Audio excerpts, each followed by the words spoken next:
dito naman yung elementary ng aming baryo.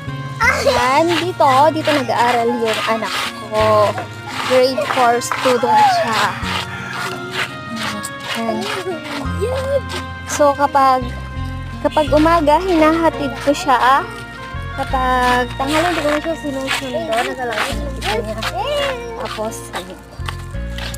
yan naman yung plaza namin. Diyan. Yan yung plaza namin. Tapos, katabi niyan, daycare center. Hindi nag-aaral yung mga daycare. Yan, yung mga nanay, hinihintay nila yung mga anak nila. So, ganyan lang. Ganyan kasimple yung buhay dito sa lugar namin. Tapos, may mga tindahan, ganyan.